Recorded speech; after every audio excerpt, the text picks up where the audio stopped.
awa toza kaka n'est-ce pas na temple ya UDPS liboso na yango ndenge bozokonstate. Alors tozokoba mpe kosolisa kopesa maloba na ba UDPS parce que baza na kanda bimimo tozopela bango na motu kolandisa mabongo discours to mpe point de presse oyo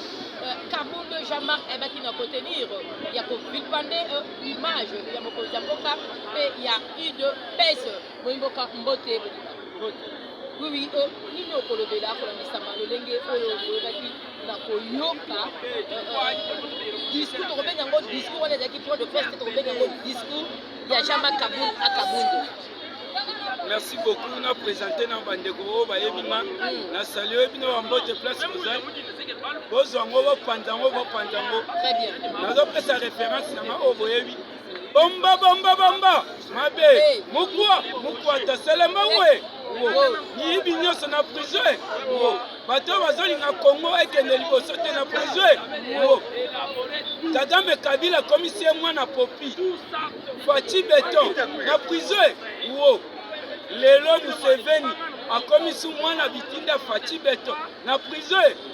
Olie fufu na soso ba mi mutwele. Fati Beton. Abu, bien. Olanda biso très bien. Ah, to beta li solo.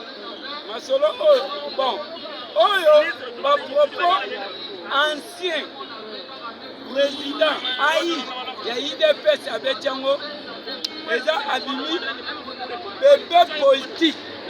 Donc eza eloko kolanda te. Soki tolanda yango eza kofula ye. Faut tobimisa ba stratégie ndenge nini kopi na bango bazobeta na Congo esima te. Franck Diongo ayuti obeta ngo lisusu. Même kaka ndenge moko. Toujours regretter. Il n'y a pas le biais de Bino vraiment le côté, c'est que les plus pour soutenir Fati Beton, Franck Diongo peut attaquer ses positions. Ils ont contre Kaka, régime il a Félix Tshisekedi Tshilo. Koyebisa bango boye vérité. Eza baliaka mbongo ya Kabila. Kopi oyo esalama Kabila sala anyokola peuple congolais. Bapesaka bango mbongo yango wana. Awa ndenge toza boye.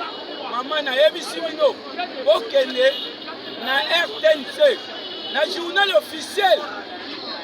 ba propos ya CENI oyo babimisi réforme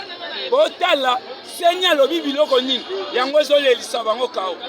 nazopesa bino technique oyo bafongola ba parti politique bamema Fati soit asala glissement soit élection esalama te soki élection esalami babimisa ba plateforme po tour tokende na ba parti politique na ba plateforme siko na plateforme bafitende Fati mpona nini ntango bakobimisa badepute na 2023 baloba te aza badepute moke tosala coalition tokende na pouvoir coalition toyebisi bango neti bazongisa biso nga naza moto ntango ya solo wana na politicien ya ntango na comprendre déjà tactique na bango je na bango mpe nalambi yango nabimisi yango mama nga mutu na ntumu ntumu ayidepesi papa azalaki grand professeur na parti awa na Congo eza mutu moko te akoprendre na papa Etienne donc aforme batu na ba gouvernement oya Kabila batine baza ebele nga nalambi yango omoni nakimisa Kabila na Fayulu na Kaluka mpo na Kaluka nga mutu natia parlement debout ya IDPS na Kaluka na quartier 5 ngai mutu nazonyata ngai mpe mutu naopesa baimage ya pont oya Kaluka soko oye okomprendre 1 mois et demi donc mosala mpo wana eke makasi neti sikoyo nauti kuna bakangisi Kaluka na Selembao na bi Fati umela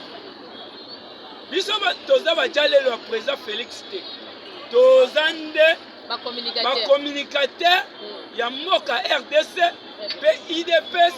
tozobatela mpe mokonzi ya mboka mpo mabe ekomela ye te nalobi boye nazoinvite mokonzi ya mboka eloko esalami ebenga yo deja epeso sini du temps mayele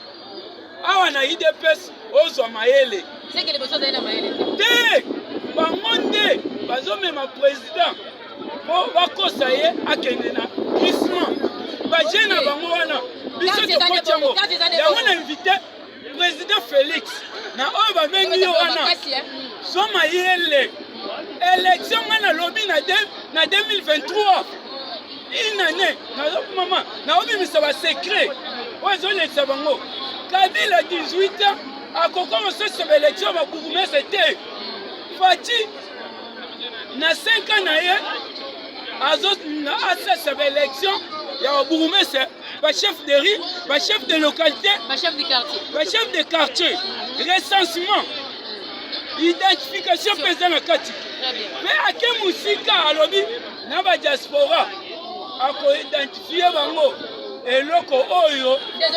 bango nyoso bazolela. Attends, bakobanga nini soki balobi identification bango ko bazabe ba imboka soki balobi recensement bango pe baza ba imboka soki bakobanga nini mo imboka no bakobanga pona nini bayibi kopio basala na mese Kabila na koyebi so dangu Kabunda sa déclaration bato pe de balobi tozosela ye babengi bato mibale Kabunda na nani matata mpono na PPRD elakisi ke bango nyonso baza clique moko na ba Franki Diongo donc bazobeta yango président nazo invité biloko nazoloba eza biloko kati nga nazongisi parlement debout na Kaluka balobi tozala molili toyebaka te nde ozopesa biso bainformation yaka papa yaka chaque jour nayebisa bango mokolo kokita na Kaluka nde nzela ane lokanga bato ebele ntango okitana na Kaluka sekret ya courant emonani emonani kaka pembeni ya mwana ntemi na nzela wana donc babomba pendant 2 ans awa nazoyebi so ngai mutu naloba ngo nazotia pwa te nalobi elobeli ngai mutu naloba yango nasala yango président Mboso aye na Kaluka nayambi ye mpe tomanifeste lisusu masolo yango ndenge eza boye tolambi yango tosangisi bientôt nazokende mona lisusu président Mboso nayebisi ete mission na biso na esi Kaluka ndenge ezovide mpo bazaka na 5 mois pamba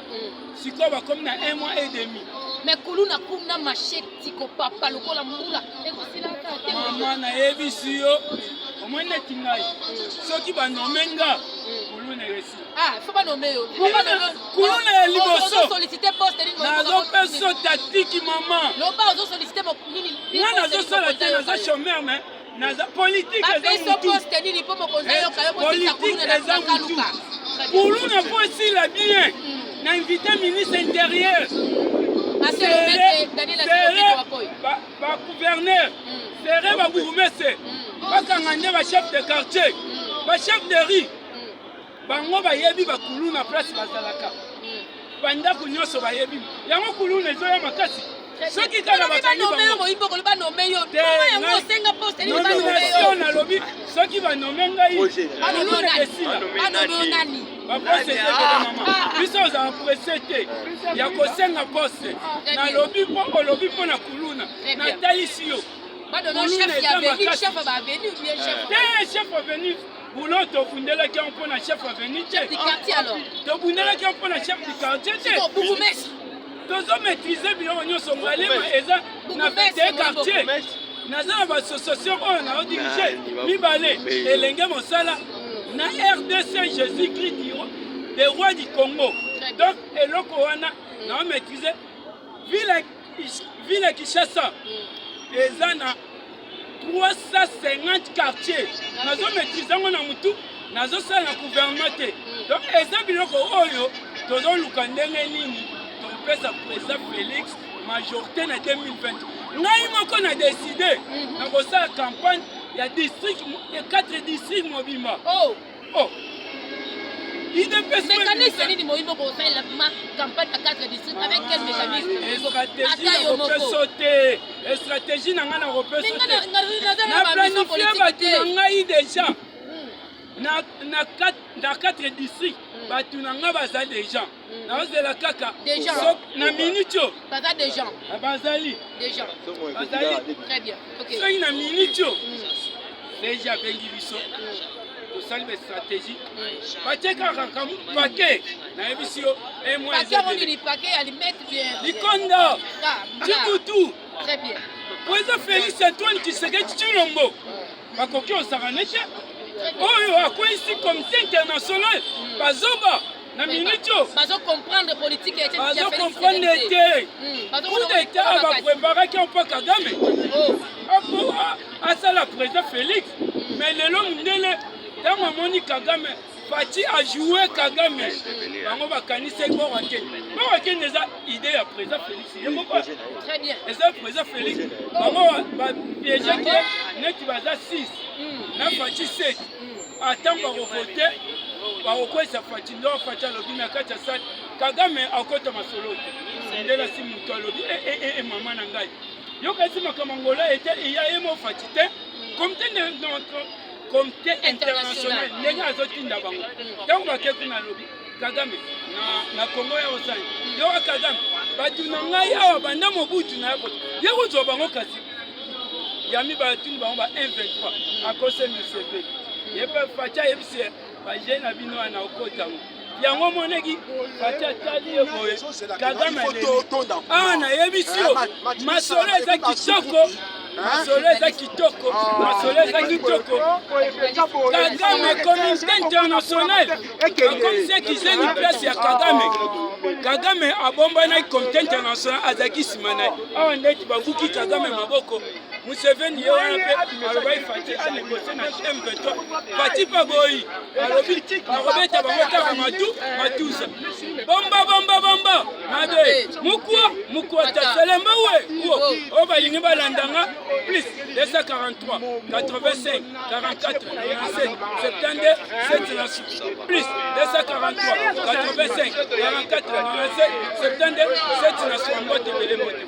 tokota na kati koto malanda. Très bien, le CG Augustin Kabuya bango babengaka mwana bute alingi sikoyo azwa maloba bayimboka tozokota siko tozela bino oyo vraiment toyaki kosala kati na oyo esika tolobi limemia biso tokokoba kaka omoto ezopela sekopela.